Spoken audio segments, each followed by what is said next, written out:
कोई सैलाब लाने की बात कह रहा है। हैदराबादी भाईजान असदुद्दीन ओवैसी बिहार के बैटल में पूरी तरह से एग्रेसिव मोड में नजर आ रहे हैं। ओवैसी हर मंच से ललकार रहे हैं। वो कह रहे हैं कि उन्होंने हवा को सूंघ लिया है कि सैलाब आने वाला है। बांटने और एकजुट रखने की लड़ाई का असली शंखनाद तो अब हुआ जब बिहार की लड़ाई में योगी आदित्यनाथ की एंट्री हो गई।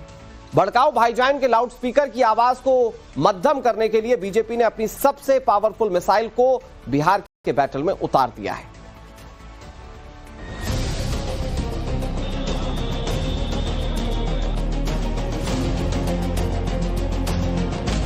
बराबरी की बात करोगे तो बीजेपी और मोदी को रोका जा सकता है। और वह शरारत शुरू की है विकास बनाम बुरके का। जब भी बिहार विकास के बारे में चर्चा कर रहा है, मजलिस वो पार्टी है जो हवाओं को सूंघ कर बोलती है कि सैलाब आने वाला है। हम और उनमें फर्क ये है कि हम देख रहे हैं कि तूफान आने वाला है।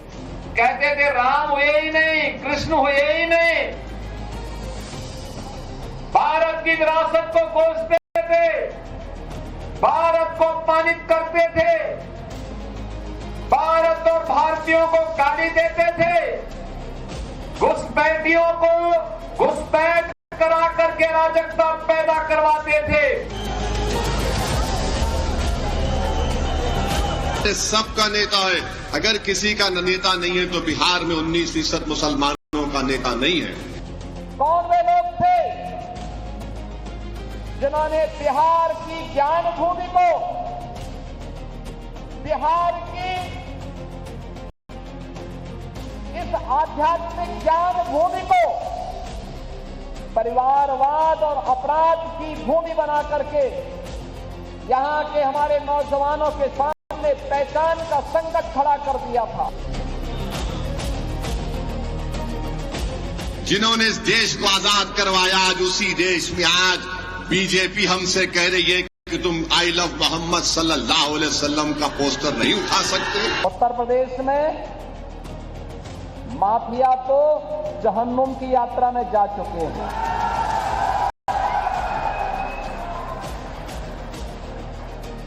उत्तर प्रदेश में बड़े बड़े जो दुर्दांत अपराधी पहले अपने आप को छाती ठोक करके अपहरण उद्योग में लिप्त थे, आरजेडी के ही पार्टनर वहां पर भी इस अराजकता को फैलाते थे। आज उनकी क्या दुर्गति हो रही है। गर्जना सुनिए, हुंकार सुनिए और अंदाजा लगाइए कि इस बार बिहार के बैटल में क्या होने वाला है। महागठबंधन है, एनडीए है और इनके बीच हैदराबादी भाईजान असदुद्दीन ओवैसी भी हैं। मुस्लिम बहुल इलाके यानी सीमांचल की सीमा से ओवैसी ने इस बार अपनी पार्टी को बिहार में और बड़ा मैदान दिया है। साल 2020 के विधानसभा में ओवैसी की पार्टी एआईएमआईएम 20 उम्मीदवारों के साथ मैदान में उतरी थी और 5 सीट पर अपनी जीत दर्ज की थी। लेकिन इस बार ओवैसी 35 सीटों के साथ बिहार के बैटल में कूदे हैं और अकेले नहीं, एक नए गठबंधन के साथ ओवैसी ने मोर्चा बनाया है। क्यों मोर्चा बनाया, किसके साथ बनाया, उसकी बात आगे। पहले ओवैसी का यह बयान सुनिए, क्योंकि ओवैसी का यह बयान बता रहा है कि बिहार में क्या होने वाला है। तेजस्वी और राहुल की जोड़ी किसके सैलाब में समाने वाली है। राजद की जो आज की लीडरशिप है वो नादान है, दूरंदेशी उनमें नहीं है। वो समझ रहे हैं कि अपने ताकत पे सब कुछ कर लेंगे। अरे तुम नहीं कर पाओगे। मेरी पार्टी के मरहूम सदर कहते थे कि मजलिस वो पार्टी है जो हवाओं को सूंघ कर बोलती है कि सैलाब आने वाला है। हम में और उनमें फर्क ये है कि हम देख रहे हैं कि तूफान आने वाला है और ये लोग पानी से भीग कर कहेंगे कि हाँ अब सैलाब आ गया। जब बहुत देर हो जाएगी याद रखो, जब बहुत देर हो जाएगी याद रखो। तुम बराबरी की बात करोगे तो बीजेपी और मोदी को रोका जा सकता है। हम बिहार में आज भी कह रहे हैं, मगर मेरे भाई कल जब नतीजे आएंगे आप गवाह रहना कि मजलिस ने कोशिश की थी, इन लोगों ने हमारी बात को नहीं माना। ओवैसी ने दो बड़ी बातें कही। पहला, आरजेडी की लीडरशिप को नादान और अदूरदर्शी बताया। दूसरा, सैलाब बनकर कैसे बीजेपी तेजस्वी और राहुल के महागठबंधन को बिहार की बाढ़ की तरह बहा ले जाएगी, ये बात कही। ओवैसी ने जो कहा उसकी शुरुआत भी हो चुकी है। बीजेपी की सबसे मजबूत आवाज ने शंखनाद किया और बड़ा हमला बोल यह एहसास करा दिया, बिहार जिसने दुनिया को लोकतंत्र का पाठ पढ़ाया था, वैशाली का गणतंत्र उसका उदाहरण है। दुनिया के अंदर ज्ञान भूमि के रूप में महात्मा बुद्ध को इसी बिहार की धरती में, गया में ज्ञान प्राप्त हुआ है। दुनिया का प्राचीनतम विश्वविद्यालय नालंदा इसी बिहार की धरती ने दिया है। देश को पहला राष्ट्रपति डॉक्टर राजेंद्र प्रसाद जी के रूप में इसी बिहार की धरती ने दिया है। और वह बिहार आज विकास की जिन ऊंचाइयों को प्राप्त कर रहा है, कांग्रेस और आरजेडी को कतई अच्छा नहीं लगेगा।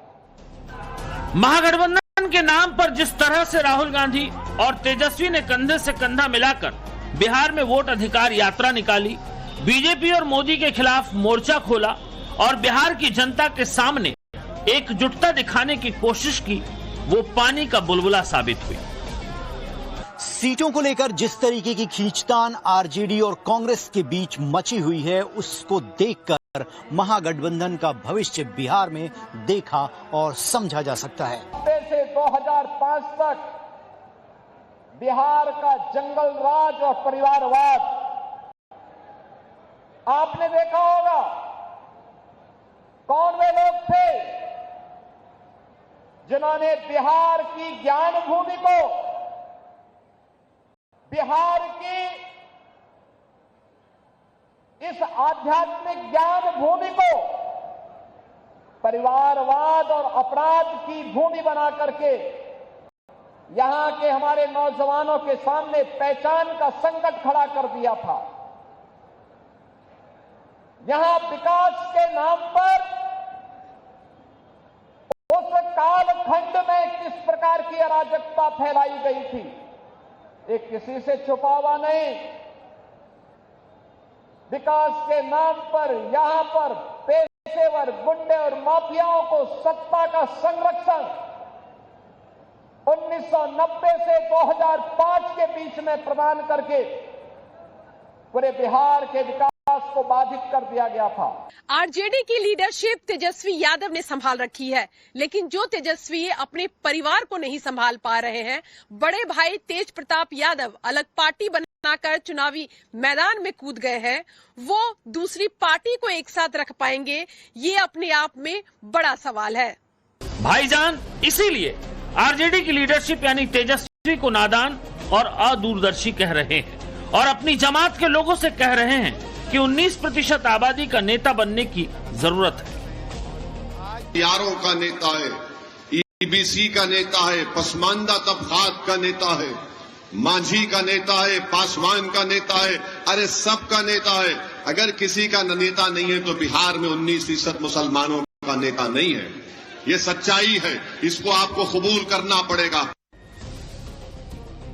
लालू प्रसाद यादव ने 1990 के दशक में मुस्लिम यादव यानी MY फार्मूला के दम पर लंबे समय तक सत्ता का स्वाद चखा, लेकिन अब ये वोट बैंक आरजेडी के हाथ से खिसकता जा रहा है। 2020 में ओवैसी ने बिहार में 5 सीटें जीती थी। हालांकि इसी 2020 के विधानसभा चुनाव में आरजेडी, कांग्रेस और लेफ्ट को मुस्लिम वोटों का 77% वोट मिला, जिसमें आरजेडी 75 सीटों के साथ सबसे बड़ी पार्टी बनी, लेकिन सत्ता में नहीं आ पाई। इस बार मुसलमानों का वोट किधर जाएगा, ये नतीजों के बाद सामने आएगा।